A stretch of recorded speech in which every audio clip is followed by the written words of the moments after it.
It's time for the Locals Only podcast with Dixon.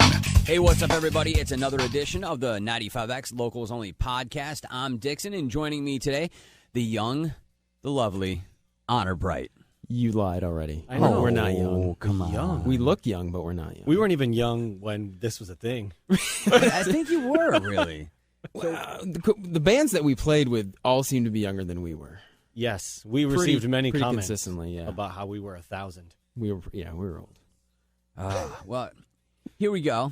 I mean, we've had a pretty connective relationship since the early days of the band. I knew Tim from well before the band, from some of the stuff you had done prior, and I was also working pretty hands-on with Candid Daydream and Corey, and you were cousins, so that kind of brought you into my world. So let's talk about the beginning of Honor Bright, because truthfully, like, I don't even know that I could come up with a year in my head of when it started. 2006? 2006. You and Liam. The only reason we know this is because we just worked on that thing, and the songs have the years on them. But yeah, 2006, so Liam and I were in another band. It was a great band, he said sarcastically. No, so we were in another band, and we started thinking, like, this isn't really going the direction we wanted to, but we want to keep writing kind of fun stuff, and we thought, like, we could do kind of a pop-punk type thing. Right. So that's what we started. We started writing songs, and then it came together in kind of a weird way, because we had known Tone because he was in a band with Liam. I feel like our story is kind of boring how we came together. Ryan coming in was kind of interesting. It was just piece by piece. Yeah, it did slowly develop. Kurt? I answered an online ad. Yeah, I was just, Supergnarly.com, if you remember that. So it wasn't Craigslist or anything weird, right? Super Gnarly. It was run by Eric Binion, I think, at the time. Yeah. Long time ago. Well, we had put up one of those, one of the ads from It's Always Sunny with the bicep, and Kurt responded to it. Obviously. Yeah. And so Kurt joined the band, and then Ryan came in. Actually, we had already toured. We were already touring. Ryan was a big fanboy. Liam had broken his guitars as much as he possibly could, and they're like, hey, maybe we should get someone else to play. Yeah, so the quick story about that is how we decided that we were done with Liam playing guitar, because he was playing guitar for the first tour, is we're at a show. Liam goes to do a guitar toss. The strap breaks. His guitar goes straight back into the bass cab. Mind you, we were using the other band's bass cab. Oh. And the other band's guitar. And the other band's guitar. He threw the other band's guitar. Because he broke all the strings on the guitar that he was playing in And one it lit on glorious fire. drum. It lit on fire. Angels were singing. So at that point, he grabs the microphone, and it was instantly a better show because he wasn't playing guitar anymore, and he was actually, like, focusing on his singing. We're like, all right, time to get another guitar player.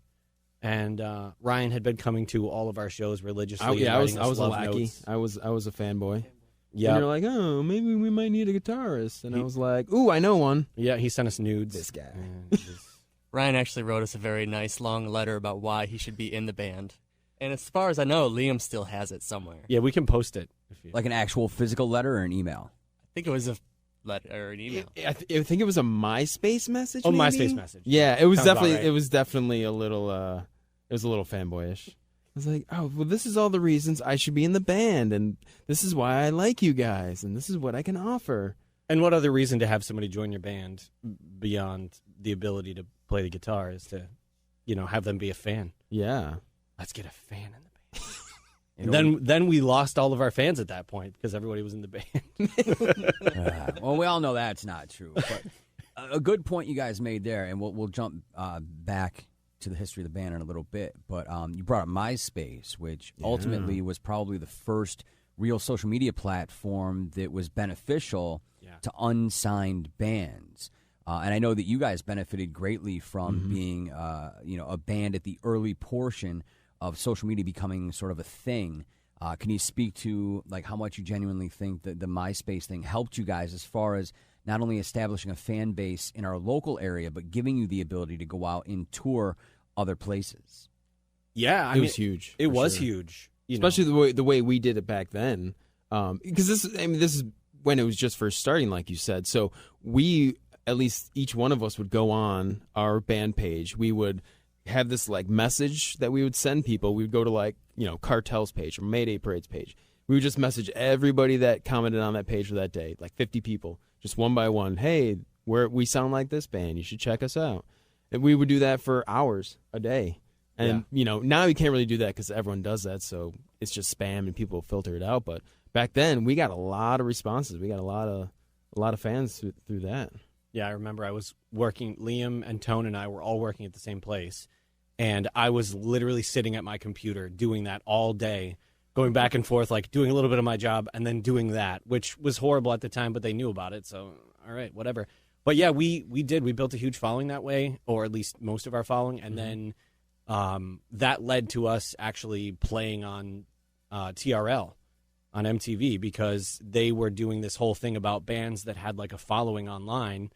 And we submitted to their thing, and I didn't think anything of it. Like, we just submitted to it, and we're like, whatever. It's probably never going to happen because all these other bands had millions of people, and they ended up... Go ahead. I remember when you submitted that because you didn't tell anybody. Yeah. No one knew except for Tim that he submitted us to this MTV thing, and we were in Ohio or something playing Warped Tour. Yeah, Cleveland. And and he just comes running up to us. He goes, "We got to go to New York City tomorrow. We're playing on MTV."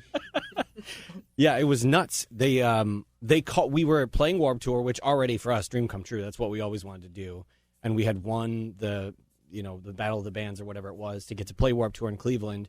And we had played our set. We were backstage. We were kind of backstage. We were behind the stage. We were in a field. Literally. Under a pop-up tent. Yeah. Yep. And and I got the phone call. It was a New York City number. I was like, oh, okay. And she's like, hi, so, it's so-and-so from MTV. We would love to have you guys play TRL, an acoustic set. I was like, what? And it's in 4 days. Okay. And granted, for us to go play, I know Liam, Tone, and I all, basically our job was like, okay, this is the last day you can take off. So we were like, okay, we're going to lose our jobs if we go do this. And I remember we had to have the conversation. I was like, all right, guys, here's the deal. And everybody was like, shut up, we're doing it. I was like, okay, we're doing it. Fine. Great. So did you end up quitting your jobs? We actually didn't lose our jobs. It was an empty threat. Okay. There you go. I think they were kind of like, well, if we fire the guys that are going to be on MTV, how does that make us look? And we actually ended up at the company we were at. We all watched it. Like because it's not live. It's not actually live. So they played it on the big screen and everybody at the company stopped their jobs and they put it up and we all watched it together. It was kind of fun. Yeah, I was working at Sears at the time. Oh, yeah. And I worked in the electronics department, and I remember being at work, and I managed to find the cable line and actually watched myself perform on MTV while working at Sears, just selling TVs to old people who didn't know how to work a TV. It's like that image everybody has of like the glamorous life of a band, like a touring band. Oh, they're on MTV, they're on Warped Tour, and we're like, I'm working for minimum wage right now, and it's really glorious. Yeah. But it didn't matter because we were doing what we loved. Even if you look back, and granted, it wasn't shot in the '60s, but I think like that thing you do has a very real moment where they get their first spin in their hometown, and everybody kind of convenes at the drummer's parents' store, and they turn every device in the place on, and it's just one of those moments. How did the MTV thing pay off? I mean, did you see sort of a spike in anything, whether it was social media as far or as in the band? MySpace plays, it was a huge spike. I mean, we were getting, a few hundred, maybe 1,000 plays, and we were getting tens of thousands that day. Friend requests, comments. I don't know business-wise if it led to much. Yeah, I think if anything, it just gave us one thing to like put on the resume. Sure, yeah. As a band that really, we didn't have like a lot going. It's not like we were signed or anything like that, but we were able to be like, here's this thing. We did this thing. We got a bunch of exposure.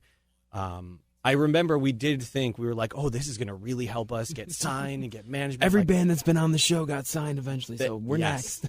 Literally everybody that was on that particular episode went on to go on and like at least have Who were some of the other bands around that episode? Millionaires? The Millionaires. The Chicks? Never Shout Never. Did that alcohol song? Yes. Oh my they were on. Never Shout Never was on. Who, but obviously, he blew up. He was already blowing up. He was already in New York City for like label bids. Like he was there with record labels. Yeah, he was there with record labels and management, and I think his attorney was there. And there was some boy band that I the forget. boy band. Two That's right. dudes. They didn't do anything. That's right. They I don't were remember them terrible. going on to do No, anything. I don't remember what they were. Yeah, it seemed like every band that went on that thing just kind of blew up, and I know we were. I don't think we were disappointed, but we were kind of like, all right, well, that was a really cool thing to do. I hoped it would translate to more, but eventually, things kind of moved a little bit faster for us. Absolutely. Now, you guys called it quits in 2011. Yep. So you had a good, solid 5-year run. I know you guys did quite a bit of touring over the course of that half decade. A lot of big shows in town. And I know you guys had the opportunity to play with a lot of bands that were very, very big at the time. So just kind of one by one, I just kind of want to get an idea of what you guys feel like were some of your favorite moments along the way. Because, I mean, truthfully, we all know this. A lot of bands don't achieve what you guys did. And while it may have been in a small and encapsulated time period, still 5 years to be at the level you guys were. I mean, you guys definitely deserve a lot of recognition for the work that went into it, because, I mean, I saw it firsthand. And if anybody really wants to, like, go back and take a look at how to do it the right way, I would say go back and watch what you guys did from the beginning to the end, because in all honesty, it really boils down to the fact that, as much of a cliche as it is, you guys prove that hard work does pay off. Yeah, I think we definitely worked hard. Yeah. I mean, I don't think, we weren't, much more talented than other bands around us. I don't know if we were, catchier than all the bands around us, but we definitely worked. We outworked a lot of the bands that were around us. I know bands that we were on tour with, we would watch them, they'd finish the show, they'd hang out, they'd party, and we were like, get on MySpace for an hour, go. Yeah. And that was, I think that's what separated us. We got where we were because of how hard we worked. Yeah, I would agree with that. The hard work is the big thing. Obviously, doing things the way we did, you can't do that anymore. And I think it's both easier and harder now, it seems like, for bands to get traction, because there's so many online channels. There's so many, like, you're seeing bands just absolutely explode without ever playing a show. And we saw a little bit of that. Like, I think, what was it, Panic at the Disco? They had put up a song, or no, Forever the Sickest Kids. They had put up the song online, and they got signed, and they instantly, like, already. And that happens, I think, a little bit more now, but also it's so saturated now. So I'm gonna disagree with you and say that it is far oversaturated. Okay. I think because ultimately, even going back 10 years to 2009, technology had sort of made its way into the industry, but it still wasn't a situation, because, like, right now, literally all of us have a smartphone in our pockets. You can download some sort of amp, you can get some sort of adapter, and we could make a song right now. It's true. With one of our phones and have it uploaded in an hour. Yeah. And unfortunately, that seems to be the issue with why a lot of the really good stuff goes unnoticed, is because there's so much mediocre and less than mediocre things that are out there that a lot of times I think people don't have the patience to sort through it. Mm-hmm. I think that had started for sure when we were going. Because I remember, not trying to, like, be cocky or anything, but I remember some of the bands we were touring with at certain points that had really big followings. We were like, what's happening right now? Like, how is this, like, I think a lot of the times we were like, but they're not really playing. Like, they were lip syncing, but as a whole band. And I remember being like, this just doesn't seem right. So yeah, I agree. It did kind of start then, but I also think there are so many more channels to reach people now. You can do creative things that back then you could sort of do creative things. Like, what was that website that Tom DeLonge made? Mod Life. Yeah, he had made this whole website that was like for bands. It was social media specifically for bands, and he was trying to get it going. I don't think it ever really. It didn't take off. Yeah, He ended up following aliens instead or something. Yeah, something like that. Yeah, but I remember a whole conversation. Yeah, we were on that in the very beginning. That's how we actually met Tom DeLonge and all lost our minds. But that was like the first, like, real thing that was supposed to be all about the bands and all this special stuff. Now you can do all that stuff, I think, pretty easily, which is why it didn't take off. You can do that with Facebook and YouTube and all that kind of stuff. But But yeah, I do think like our thing was working hard. I think that made all the difference for us. I think being a good band was, paramount. And you know what I mean? But It helped for sure. Yeah. I mean, 'cause you just can't be some pile of garbage band and work hard and have still pay off unless you're like Five Finger Death Punch. But, We proved that you can be a mediocre band and work really hard and see, I'll do disagree okay. with that. We're because, humble. I mean, I know you guys took a lot of grief over the years from, just a lot of contemporaries and just Syracuse being one of the most cynical. It was a tough places town to on get the out planet. of for sure. But I think the fact that you guys broke out and achieved everything you did speaks volumes not only about the work that you put in, but the fact that you guys just didn't care, that you were going to pursue what it was that you wanted to do, regardless of what anybody's thoughts were. Yeah, no doubt about it. We had a lot of people. We had people like, stop. Just stop. You're not going to go anywhere. There's no point. You're playing the wrong kind of music at the wrong time. You're 5 years too late. You're 5 years too early. We had people say you're 5 years too old. And, we were like mid-20s, except for Ryan. He was already 40. But the rest of us, but we were like mid-20s, early 20s, and people were like, you're too old. So it's not going to work. If you want to be successful now, you have to be 18 years old or 16 years old in Simple Plan. Okay. Yeah, I remember talking. I don't know if you guys remember this, but when we sat down with Triple Crown, yeah, we were at dinner and Brad, the owner of Triple Crown, he asked us how old we were, and I think at the time we were 23, 24 was our average age. And as soon as we said it, you could see it in his eyes that he didn't know if he wanted to work with us anymore because he thought we were too old. His specific words were, "You're too old, but you work really hard, and I believe in you, so we're going to try it." Yeah, he actually asked us to shave facial hair, make ourselves look physically younger, just because of it. Yeah, unfortunately, I mean, I think the downfall of, I don't want to call it our scene, but that scene, I think to a degree became too commercialized too quickly. Yeah. And at some point it lost the soul of it because it needed to look pretty more so than it needed to be good. Yeah. And I don't want to come right out and give examples because that would make me a douchebag. But we all know that there was a bunch of them. I mean, because essentially you guys, I mean, as far as Syracuse goes, the hardcore scene was the big thing. Yeah. And then a lot of things splintered off of the hardcore scene, which became the Syracuse scene, which encapsulated you guys and, all of the other bands of the time. But I think ultimately it became more of a fashion show than a music show. And ultimately the people that were truly in it for the right reasons kind of went by the wayside because for them it was the situation where you were talking about you show up and you realize like your favorite band is pantomiming, like this isn't real, like I could just stay home and listen to the record. And I think that's what people started to do. Yeah, we made a lot of jokes about how we were told how to dress, how to look. Like we literally had a wardrobe to not like, but like here's what you can wear. Here's what this guy's going to wear and this guy's going to wear. And there was also the thing about the tracks.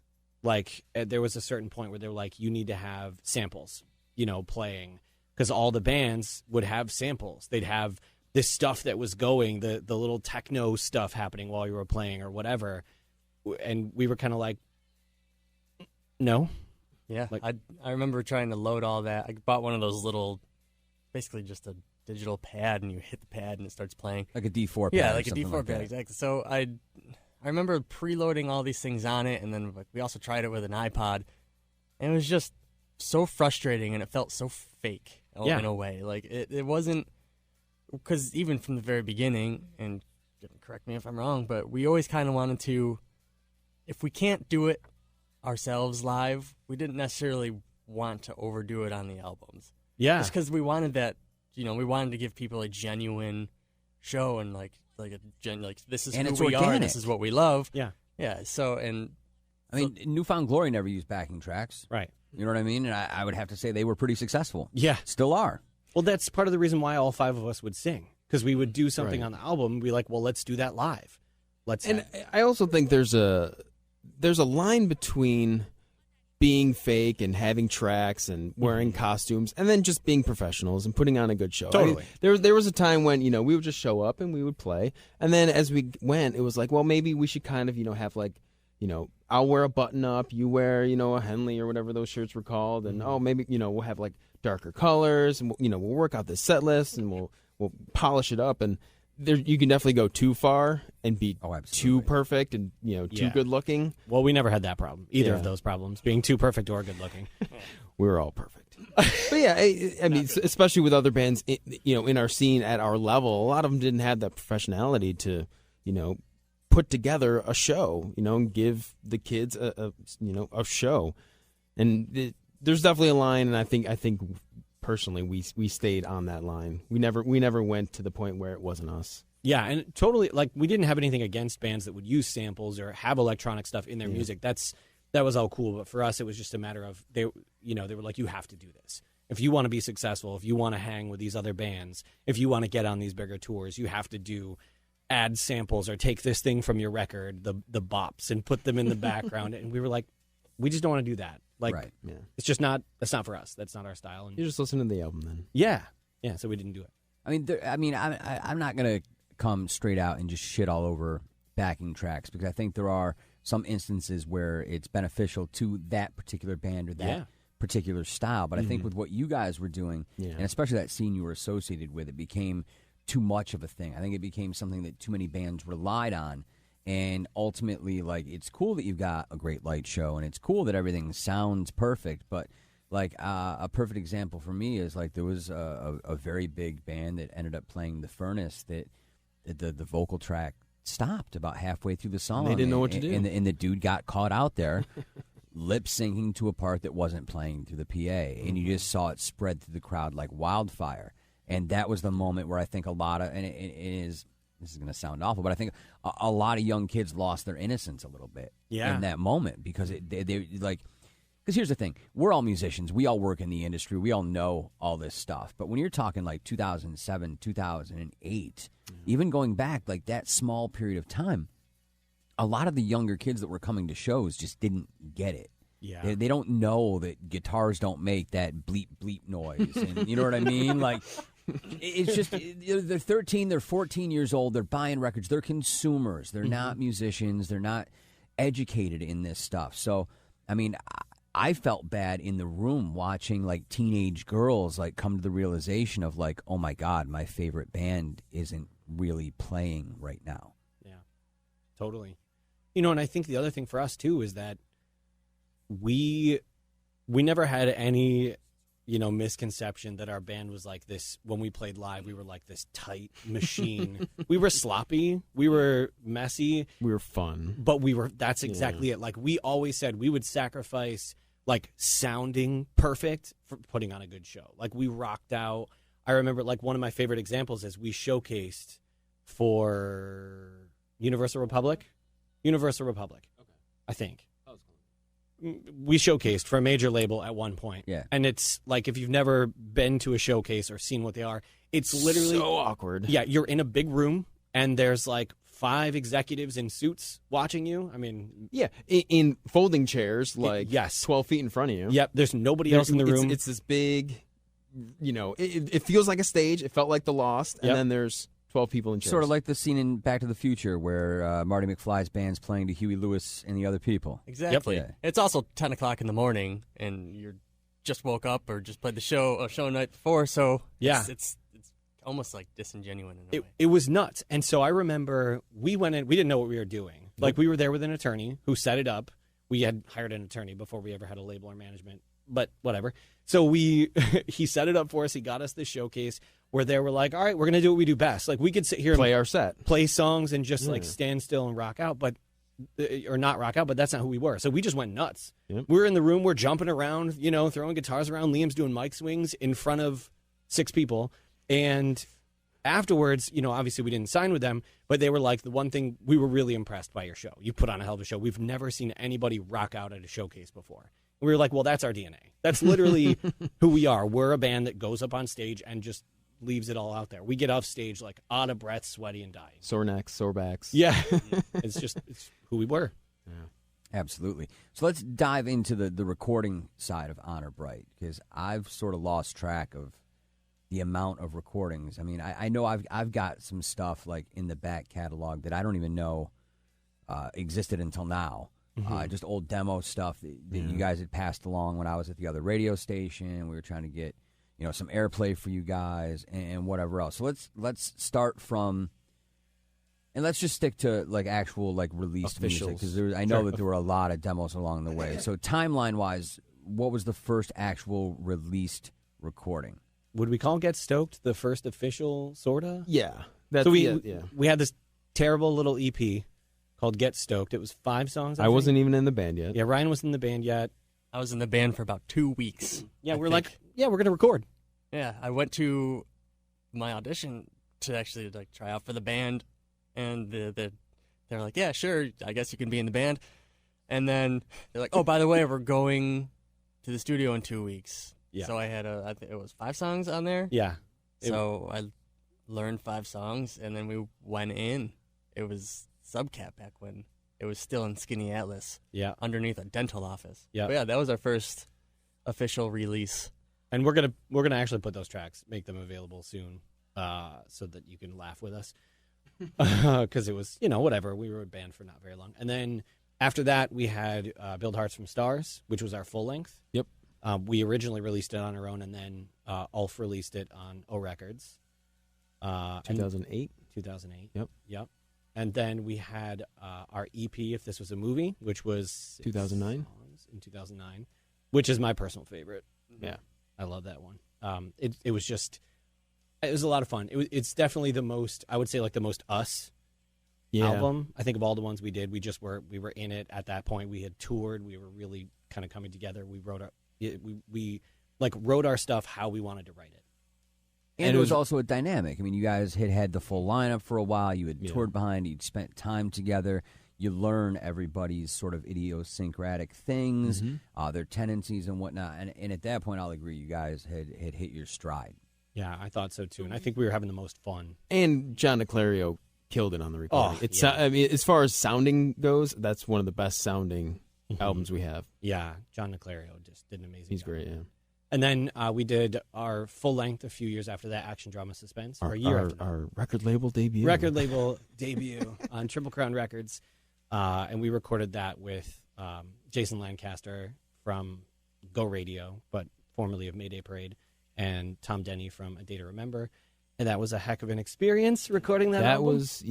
That was an experience. Yep. And then we just recently, like a week ago, put out an album of B-sides and live and acoustic and basically all these tracks that we've had over the years, some of which we were really proud of, some of which are like live stuff that's really cool to hear the crowd sing along. It's called Roll Credits, and we just put that one out too. So with the new record, with Roll Credits that just came out, this is sort of not necessarily a best of, but more of a hidden gems sort of for, I don't want to say it's for fans only, because I think there's a lot of great material on it.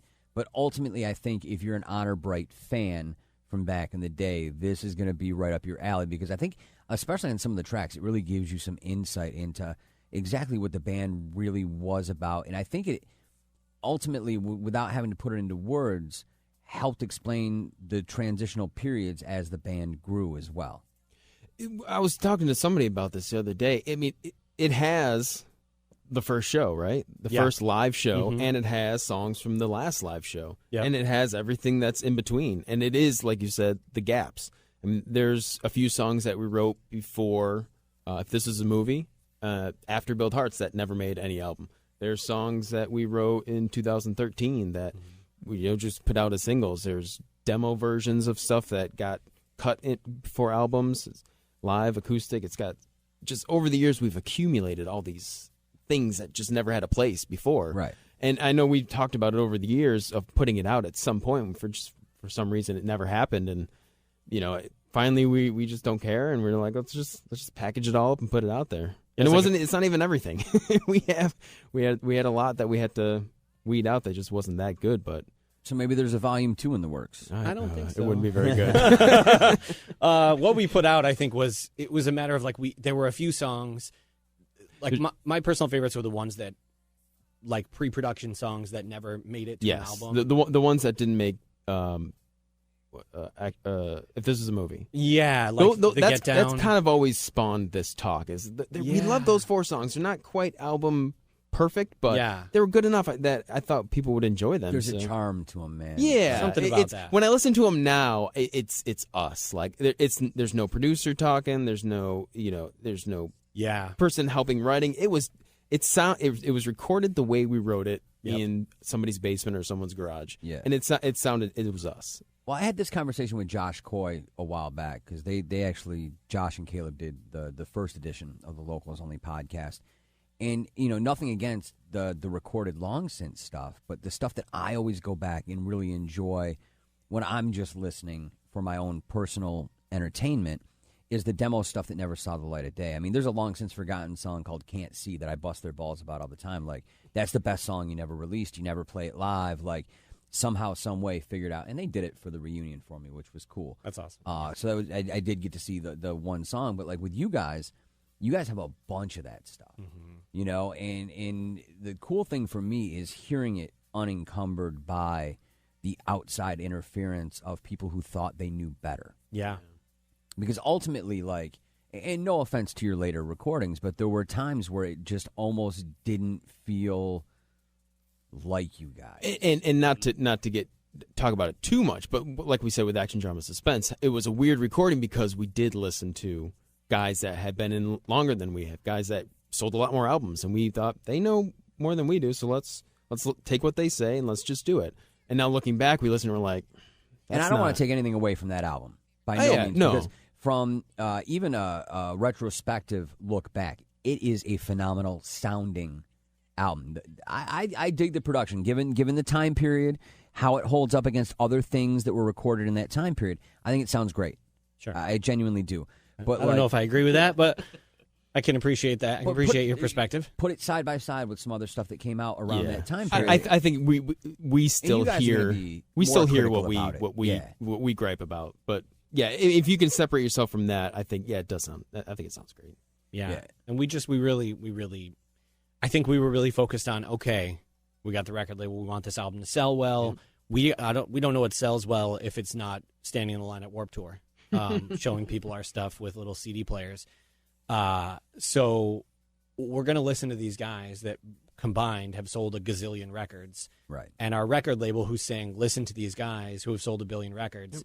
And I think, I don't think any of us think it's a bad record. I just don't think that it's like entirely us. I think it's more of, it's a decent record, and it took who we were and it just tried to commercialize it a little bit. And if I can give you a perfect example, if we released on roll credits the original versions of Hold Fast and Bed Notch. Yeah. So if you listen to the versions that we recorded ourselves and compare that to the versions that were on the album, I mean, I go back and I'm like, what were we thinking? Yeah. It flows so much better. It's got more energy. It's more us. Yeah. And then you hear what, producers changed and fixed. And yeah. It's messier.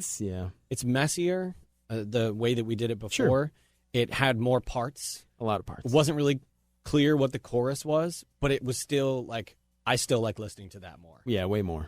I think clearly it was being produced to sell better, to appeal to more people, which is, it's fine. Is cut the fat, make it simple. Exactly. And that's where we were. First course. We were like, well, let's see if this can push us to that next level. And I think it didn't. I mean, people still love it. I think a lot of people still love that album, but I think it wasn't entirely us. Right. Well, I use the analogy of, I have a hard time because, like, with what I've done over the years, I get, like, personally invested because I know everybody that's making the music. So I feel like I have, like, this insight that a general listener doesn't. So with that record, it almost felt like a ghost-written autobiography. Yeah. You know what I mean? Where, like, because there's a very big difference between when you pen your own life story and when you tell it to somebody and then they regurgitate it. Yeah. Like, I knew that ultimately the root of that was your writing, but I also know that it was filtered through somebody else's creative process. Yeah.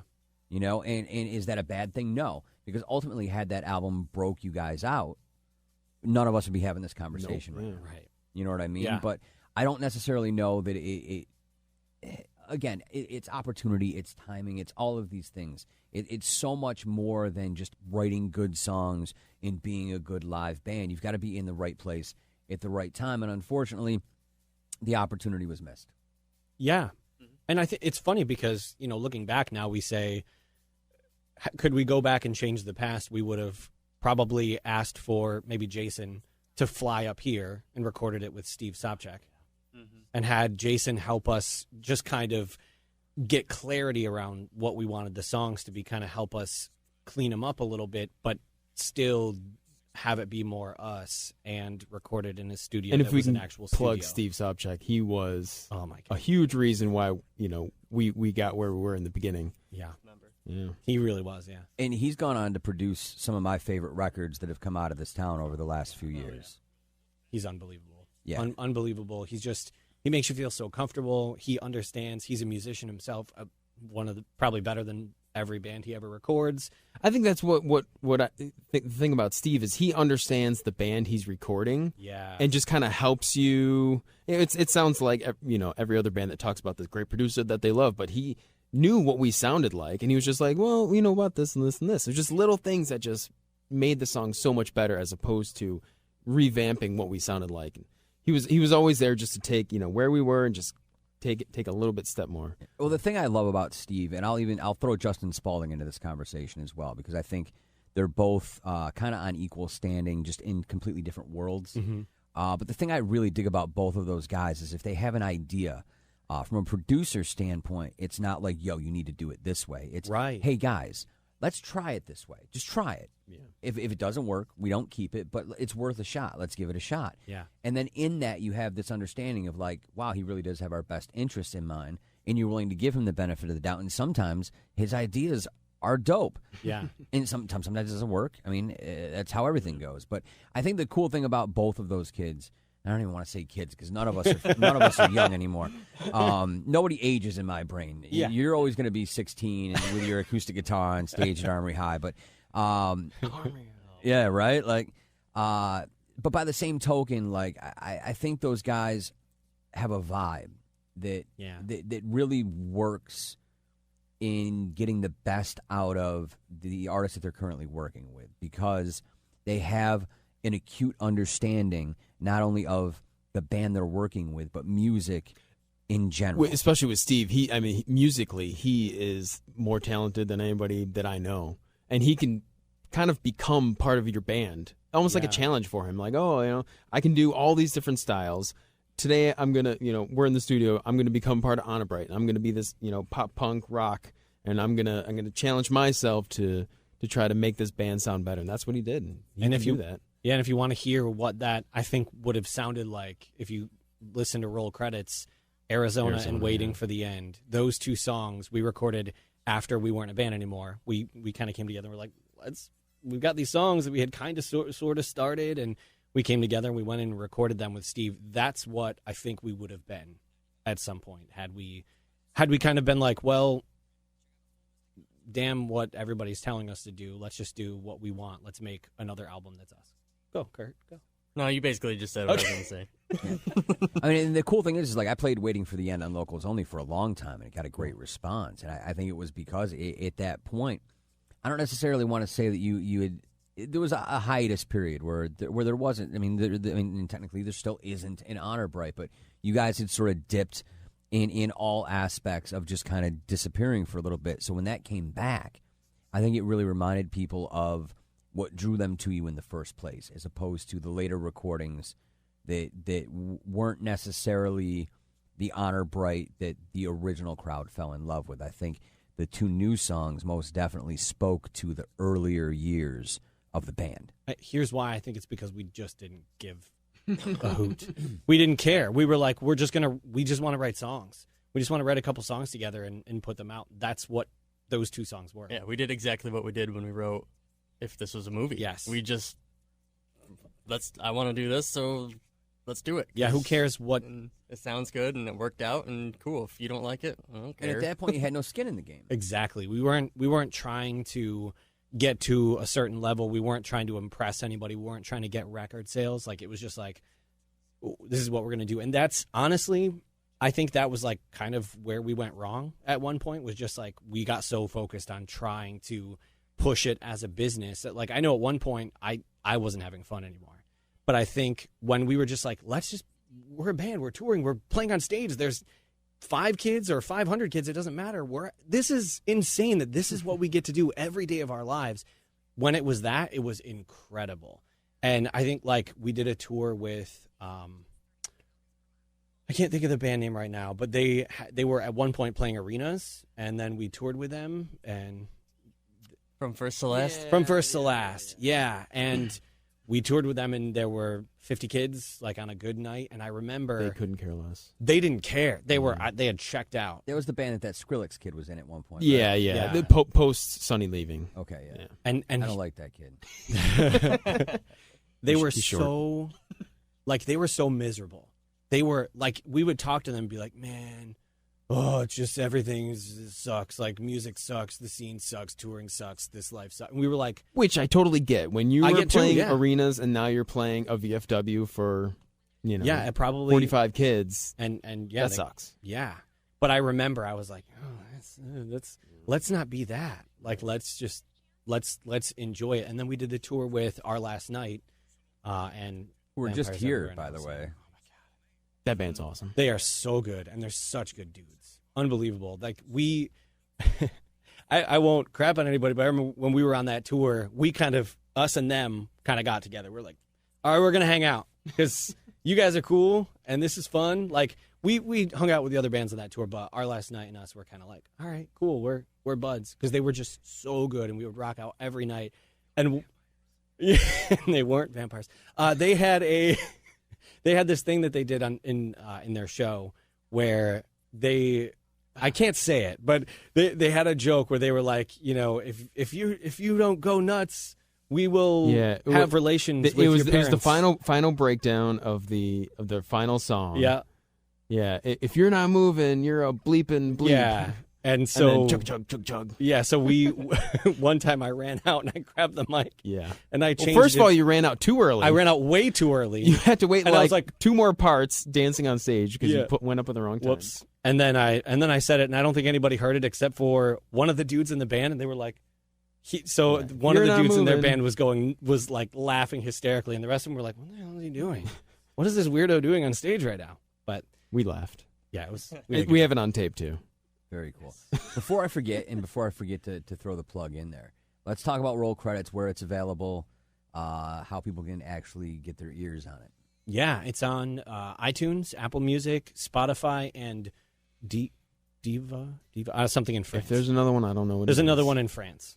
Oh, cool. I got an email about it the other day. So yeah, iTunes, Apple Music, and Spotify right now, and it will be on every platform at some point. We use the distribution we use basically puts it everywhere.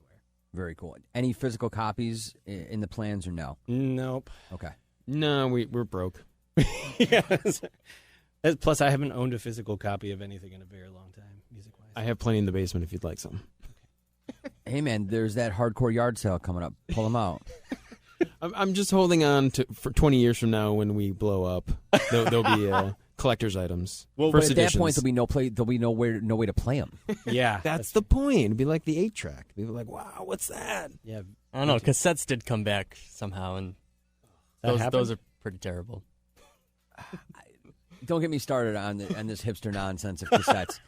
And no disrespect, because 2 of my very good friends just started a cassette-only label, and I dig it because No. they're helping, but like they're not old enough to have lived through the cassette era. I think the cassettes are trying to capture the vinyl, but it lacks all the aesthetics and nuances that make vinyl what vinyl is. Well, what's interesting, the band I'm in now actually did release our album on a cassette. Via my 2 buddies. Yeah, through that, and it's the nostalgic aspect of it is kind of fun to like hold it, because I don't remember the last time I held a cassette up until that point. But the people who actually go and buy these cassettes admit that they have no way to listen to it, Right. but they buy it anyway. Because it comes with a digital Yeah. download code. Yeah, so you can get it digitally. So it's just, I don't like, they don't even take it out of the wrapper, some of these people say. So it's crazy. Because I'm a big vinyl guy, but I'm not like that vinyl nerd. Like, I buy records to play them. I don't buy records to just sit on a shelf and look at them and hope they appreciate in value. Because to me, like, I literally have one record like that, and it's an old Promise 7-inch that was like a test print, and it never even had a needle touch it. And that's the only thing I own that doesn't get spun. Because to me, like, what's the point of owning a piece of music that you can't listen to? Yep. Agreed. I love vinyl. You know, but like for me, vinyl warms things up. There's not only a nostalgia warmth that you get, but there's ultimately a sonic warmth that comes from the analog nature of the vinyl, the way that the stylus hits. And the analog nature of your interaction with the music. Putting the needle on, putting it up there, having to change the side, putting it back in the sleeve. There's a connection with the music when you have this physical big copy that you have to interact with. Yeah, I have to double-click my MP3. But, like, I have a tendency to romanticize things. So for me, like, any time that there's a routine or something, like, I really enjoy it. You know what I mean? And, you know, my old joke from, you know, a couple of years ago when the cassette thing started again was like, hey, man, I'm going to go with the vinyl because you can't roll a joint on a cassette. Right in the Don't middle do drugs, kids. Yeah, don't do drugs. But, like, you know, it's just like, I mean, the cassettes are literally useless. It's fun. Plus, you don't have the number 2 pencil to get the like pencils are round now. They don't wind back in the whatever the And tape hiss. Who remembers like how bad that was? Oh yeah. Or when your tape got eaten. Or when the batteries would run low and everything would sound slow. Yeah. Or if it got stuck in your car cassette deck and you never got it out again and you're done. Oh, those were not the days. SeaWorld. All right, so I'm going to jump back to where we got kind of off track earlier. We do that. I do too, and that, to me, that's Liam's not even here. It would be even worse if he was here. We would have not talked about our band yet. But this is why I dig Or doing any of these us would have said podcasts. Just because it has a tendency to run amok a little bit, and you end up pulling stuff out that you know. Because I feel like if there's a format in a run sheet, you just end up glossing over the fun details, and it just becomes like this clinical mess. Where I think it's just more fun to have a conversation with some people that you've had a shared experience with. Mm-hmm. Agreed. So going back to the initial question 43 minutes ago, what were individually, what would you say a couple of your favorite moments or highlights were over the course of Honor Bright's active existence? I know the one that always stuck out to me was opening for the Movie Life, because that was always my favorite band forever. What show was that? It was north of Albany. Was it? I think it was. Yeah, I think you're right. Maybe I forget where it was. Tiny it was little. It was a VFW open room, and I remember Tim telling me, "Hey, we're gonna open up for the Movie Life." And I was like, "Okay, awesome." Yeah, it's great because those guys are out touring right now. Yeah, like, as we speak, still around. Vinny and It's the great. boys. And I remember opening up, and Vinny's there, and they got on stage, and there's thanks Honor Bright for opening, and I was like, he said our name. that was one of those moments where, like, being in a band got me to do something I never thought I'd be able to do. And it's super cool. What about you, Kurt? I don't know. I always go back to this one memory, and I don't totally know why. I think it was more of one of those like surreal moments. Because I don't know if I don't want to call myself a huge Giants fan, but my dad was always a Giants fan, and like it was this defining thing. So when we played Bamboozle, I think it was, and we actually played at the stadium, the Meadowlands, and I just remember we were I was sitting at soundcheck behind my drums, and there's like this huge sea of like open space because they haven't opened the gates yet, and in the background's Giants Stadium, and it was just kind of like this, like, how did I get here moment? And it's like, who am I to get to experience something as amazing as this, and then like the kids fill up the space, and like we got to play this amazing show, probably one of my favorite shows. No doubt about it. Yeah. So, and it was just this amazing, surreal moment of just kind of total appreciation for, like it's that reward of all my hard work, you know, all the work that we put in and all the struggles and everything. And it was just this great, beautiful thing. Yeah. I think for me, there were a lot of moments. I mean, there was like... You don't have to stick to one. If you've got a couple, throw them out there. Yeah, I mean, so it's going to sound hokey, but every time we played in Syracuse, it was always like to get on stage at whatever venue we were at. And you guys played all of them. We did. We played everywhere. But it was like there were always a lot of people. Even in the early days, there were a lot of people at our shows, even if they weren't necessarily there for us. And they always went nuts. Like, this city, like, we always just had people going absolutely bonkers when we would play. And it was always, you know, it was one of those experiences, like, we're all in this together. It felt like we're sharing this thing. Even if I remember Liam used to tell people to mouth something when they didn't know the words. Oh, yeah. Sing along and say, like, watermelon or something if you didn't know the words, just so you could feel like you were part of the experience. Like, that was always amazing. And I'll like, look back on our last show. I just listened to the whole thing. We have, like, a recording of the whole thing. And I listened to it from start to finish. And I remember there were times, like, at that show where not only were we crying, we're, like, on stage crying, but, like, the kids, the people at the show, like, I saw tears in people's eyes and people freaking out and, like, losing their minds. And, like, people just, like, having that level of connection with a bunch of, not to say strangers, but, you know, with a bunch of people that, like, we had no other connection outside of that was always really amazing to feel like we had that impact on them, and also they had that impact on us. Absolutely. Like, helping to make our dreams come true. That was nuts. I think another one was we got a lot of, like, messages and letters and stuff from people who, like, people were in the hospital, or, like, they were fighting cancer, or...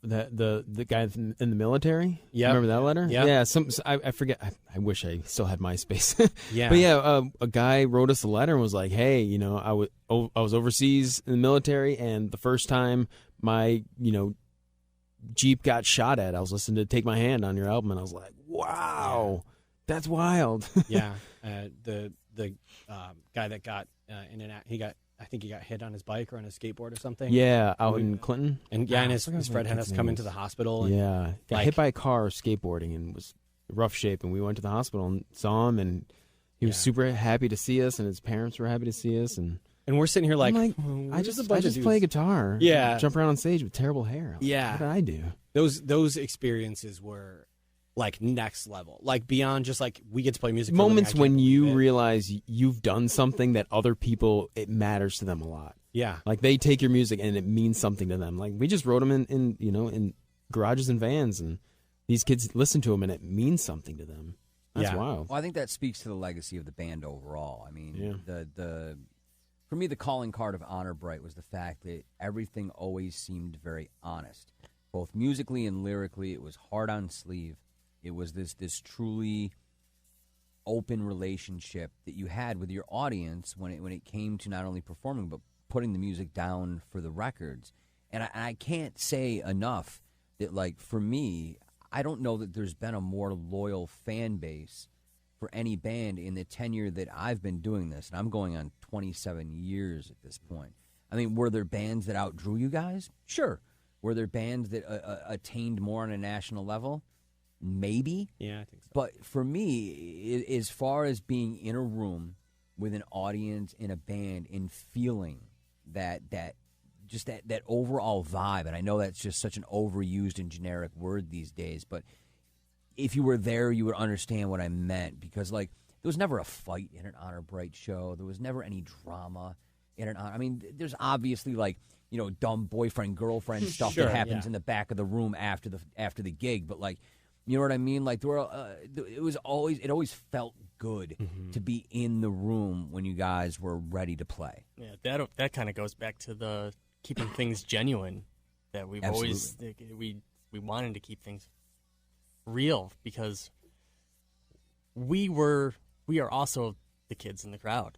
Yeah, we love music, and, like, we still love music, and that's never going to change. So we wanted to give them exactly what we want, you know, like just a great time. We want to go see a band and have a great time. You know, we could listen to the album at home, or we can go and have an experience. Yeah. Absolutely. And how many times when we were playing shows or on tour were we the ones down in the crowd going nuts, singing the words, stage diving? Like, that was one of the cool things is, like, we toured with Lights Out Dancing. And I remember we didn't really know them. They were from Minneapolis. Like, we were kind of like, oh, these guys, they kind of like, we've got a similar sound. I think we found them on MySpace maybe, and reached out and we're like, hey, you guys are touring. We want to tour. Let's like do a tour together. We'll book half. You'll book half. And I remember by the end of that tour, we were best friends. We were like a family. Like, we had so many ridiculous good times. We still talk to those guys. Yeah. Great guys. Yeah. And that happened a lot with so many of the bands that we would tour with. We were like, well, this is an experience that no matter what happens, no matter if you guys blow up, we blow up, or we all just kind of go away, we had shared that insane experience of, like, we're all living our dreams. For most of us, it was living our dreams. There were some bands we toured with that were like, we don't want to do this.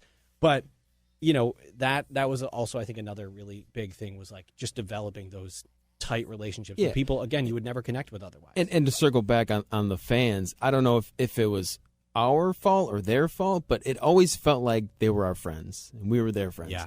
It sounds cheesy, but like, kids would come to the show and be like, oh, hey, Ryan, how's it going? I'm like, oh, hey, Sarah, what's going on? Good to see you. How's things? And they would meet up with their friends at the show, and they, who's going to the Honor Bar show? Let's all meet up, and let's all wear the same shirt. And I don't know how it happened. Maybe organic, maybe it's something we did, but it always felt like when we put on the show, our friends came out, and their friends came out, and we all just hung out, and it was a reunion for everybody. Well, ultimately, I'll say this, and again, I'm not going to call anybody out because, again, not trying to be a douchebag here. Do it. That's my job. But the big thing for me was the fact that you guys never put yourselves above the audience. Any band you ever played with, you made yourselves available before shows, after shows. You were interactive. There was never even the remotest air of arrogance or ego when it came to Honor Bright. And ultimately, I think that was the connection that the audience felt, is because, like you guys said, you were one of them. You were that same kid, and you never lost that.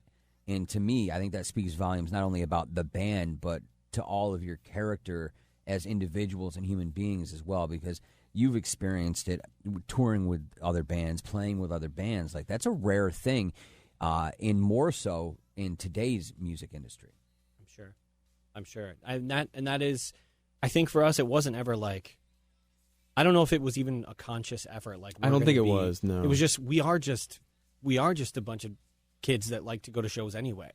We just happen to be the ones that are playing the music right now, but like we are one of them. They're one of us. Like, we're not some amazing, like, even at, I guess, quote unquote, the height of our popularity, we never were like, we're rock stars. And we did tour with some bands that were like that. And I remember there were some bands we were like, okay, cool, see you guys. Yeah, good times. They would show up when it was their turn, and they would play, and then they would get back on the bus, and it was, we did that. And we were like, well, that sucks. That's got to suck for them. That's got to be kind of lonely, and then that sucks for us, and I'm sure it sucks for the kids.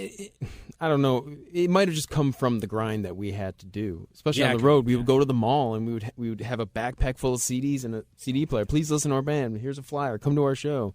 And so when we would, come home to Syracuse, it was, hey, let's go out and talk to the kids again. This is what we do. And it was never a conscious thing. Just that's what we did, and we got enjoyment out of it, and the kids enjoyed it. And we did that right to the end too. Like, that's absolutely, I think that's one of the things that kept us. Like, I don't think you can ever get a big head if, like, before your show you're walking around the mall desperately trying to get people to listen to you. Like, hey, will you listen to us, please? We've got $5 CDs. Like, come to our show tonight. Like, we could never, it's not like we could ever feel like, oh, we're rock stars. Check us out. We're going to have no, because even like before some of our bigger shows when we were on tour with Our Last Night, it was like, we're going to hustle. We're going to try to get as many kids to the show as we can. We're going to try to, like, hey, listen to this CD real quick and listen to it on the way to the show, and maybe you'll know the words to one of the songs, so we can feel like we're not like here's the openers, let's get them out of the way so we can go mosh. Like, we did whatever. We were always trying to make something happen. You guys were always 100% on that grind. And I think a big part of this, going back to, like, one of the first topics we spoke to, is I think that a lot of your audience saw the work ethic and the amount of effort you guys put in, and that inspired them to step up and get their friends involved and play your music for their group of friends. And ultimately, I think that's how it sort of mushroomed. Yeah, no doubt about it. I mean, we had our friend Amanda Schill in Cleveland. We messaged her on MySpace randomly one time, and she heard us and loved us, and gosh, years later ran our street team, and she just booked took for it us. and ran with it. She went nuts. So I think you guys had a street team long before you guys even knew you had a street team. We did. That's probably true. Yeah, definitely. You know, for me, and my favorite moment has absolutely really like just no real anchor in anything other than the fact that it was probably just my favorite in the moment. And I don't even remember what show it was. I just remember that it was at the Furnace, and you guys were playing, and you, Tim, actually introed the song. He's like, "Yeah, this is it. This is a cover." And then you just looked at me and smiled and went into New Noise by The Refused. And I was just like, this is a weird juxtaposition because I think at the time everybody knew like I was just obsessed with The Shape of Punk to Come and that song in particular. And I had no inkling that you guys were going to do it. And in my head, and we had no business covering it, but we did anyway. For the first probably minute of the song, I couldn't wrap my head around the fact that it was actually happening.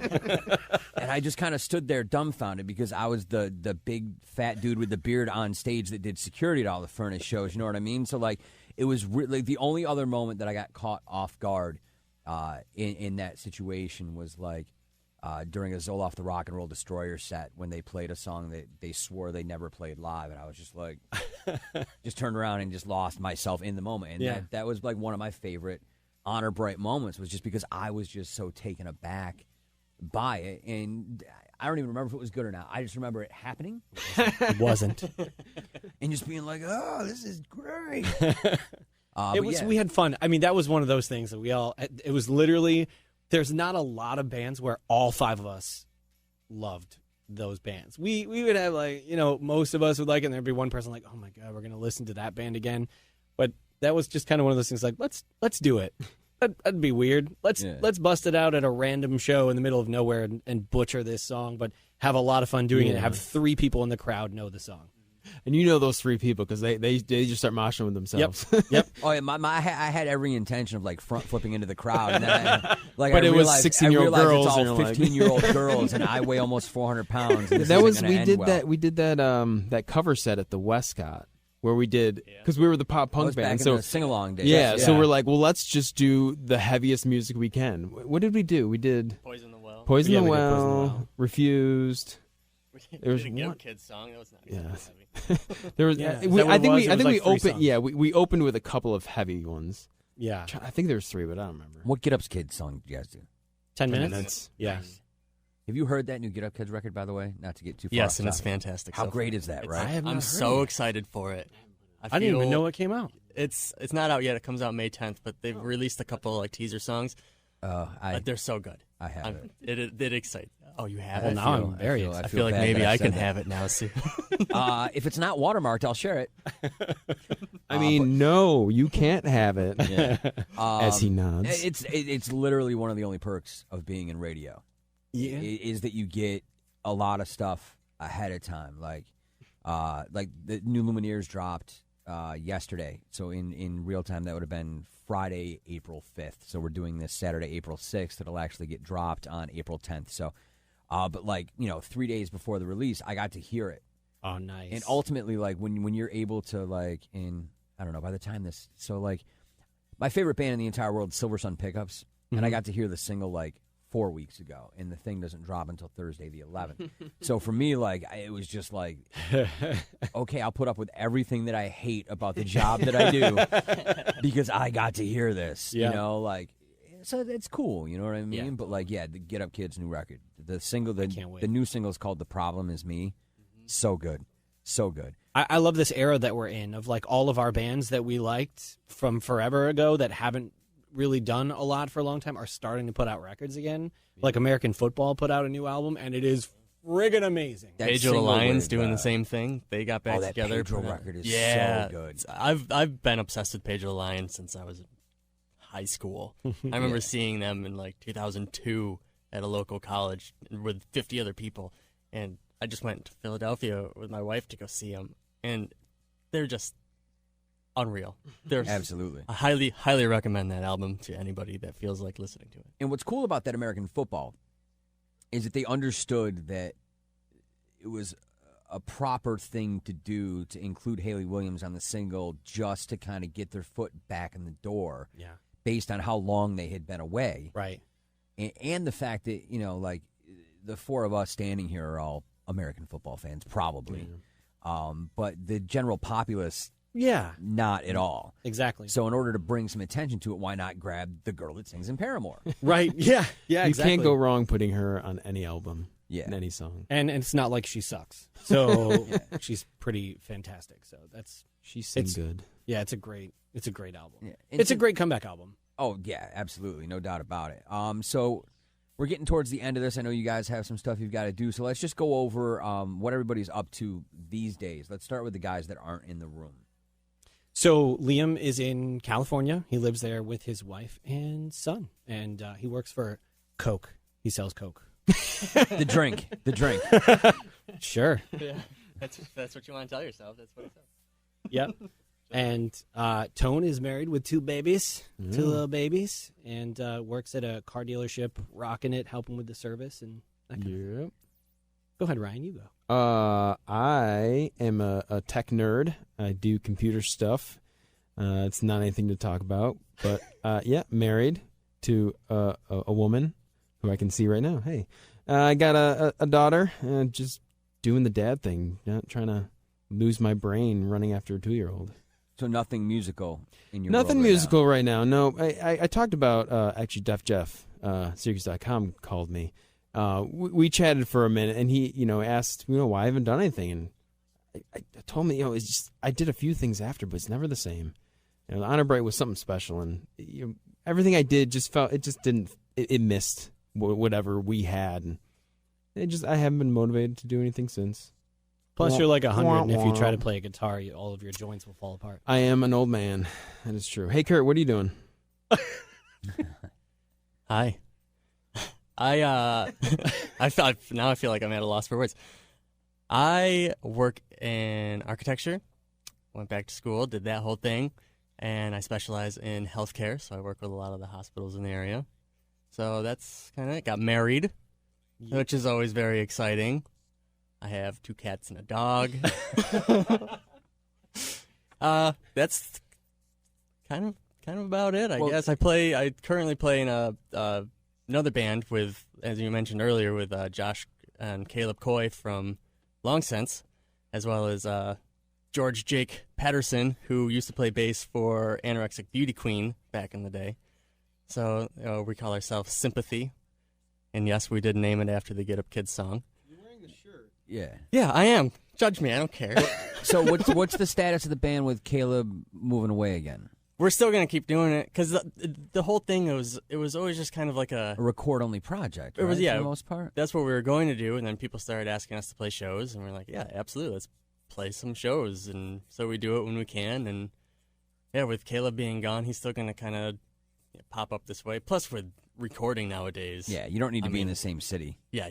So he moved 2 weeks ago, I think, and we already recorded 2 songs. Yeah. So it's like it's not going to really slow us down. Plus, it was always just kind of a passion project.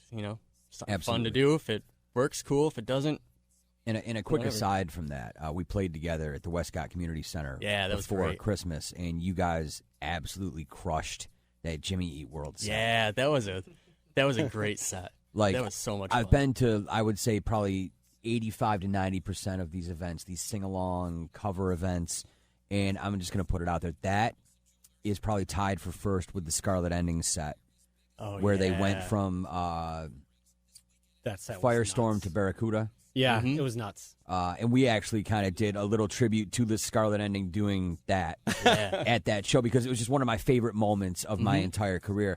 And truthfully, that Jimmy Eat World set is now right up there as well. Thank you. mentioned to both Josh and Caleb prior to that show that this is something that I always had in the back of my mind that I wanted to bring up, but thought in a million years they would never do. So it was great for me to not be the sort of like the guy behind the curtain for it, and I could actually like stand side stage and enjoy it. Yeah, it was a lot of fun. I know Caleb especially just lost his mind because he's a huge Jimmy Eat World fan. Yeah. So yeah, and this might be, my own personal, experience. But I've seen Jimmy Eat World live, and I would 10 out of 10 times prefer to watch you guys play their songs than watch them play their songs. I don't know how I feel about that. I had so much more fun watching you guys do it than I did in the 3 or 4 times that I've seen them. That's awesome. Just my Well, the opinion. band is awesome. Yeah. We're coming for you, super Jimmy Eat good. World. Yeah. We're gonna steal your songs. And let people know where they can find Sympathy online and stuff. Oh, it's, because you guys just got that the cassette releases out. Yeah, we did the cassette release. The album is called For Everyone to See. You can find it on iTunes, Spotify, pretty much anywhere you can download digital stuff. We do have hard copies. You can contact Josh Coy. That's all I have about that. And it's Sympathy Band for social media, right? If people are looking for you. Yes. Okay. And lastly, Tim, what are you doing these days? I know you've got kind of a prolific career going right I don't know now. about from what all I that. see. Well, one I thing don't know. I forgot to mention for Liam, he's got a great podcast if you are a Disney, Marvel, or Star Wars nerd. So What's the name of it? Hilt Radio, like Here You Leave Today, HYLT. And what platforms is Radio. it available on? I think it's any podcast platform. So I think it's mostly iTunes, but you can get it on Stitcher, Okay. maybe. Yeah. So it's And I'm really sure if you it's just awesome. do a Google search, it'll pop right up too, right? Yep. All right, cool. Yeah. It's a good podcast. It's really good. I listen to it too much. So, Tim, tell us about your successful life. Well, I'm married. I've got 2 little boys, a 5-year-old and a 2-year-old, and they're nuts. They're straight up, very clearly my kids. So that's really fun. I'm also a voice actor. So I do, lately it's been a lot of audiobooks, but I also do TV promos. So if you watch NBC on Saturday mornings, I'm the guy that does The More You Know. I've done some video game work, that kind of stuff. Definitely not prolific, but I do some I voiceover think stuff. just the fact that, you have a national platform For sure. is definitely something to be proud of. Oh yeah, I'm definitely proud of it, and it's cool because it feels like a little bit like it's still like in the musical realm. I'm not doing any music, but I get to record. Like I've got a studio in my house, and so I'm still on the mic all the time, and I still get to hear myself talk, which is exactly what Honor Bright was. It was just Liam and I talking all the time. All the time. All the time. So now I just get to do it, and people actually pay me for it. It's weird. And anything in the musical world or no? Nothing like formal. I mean, I still play my own stuff a lot, like just kind of folk stuff. I actually did a show a few years back, and I covered Honor Bright, which is a weird. How dare you? It was fun. You did not get my permission. I did. I my turned it into a royalties? folk song, which was real weird. Real Hey. weird. But it was fun. Yeah. So I just do that.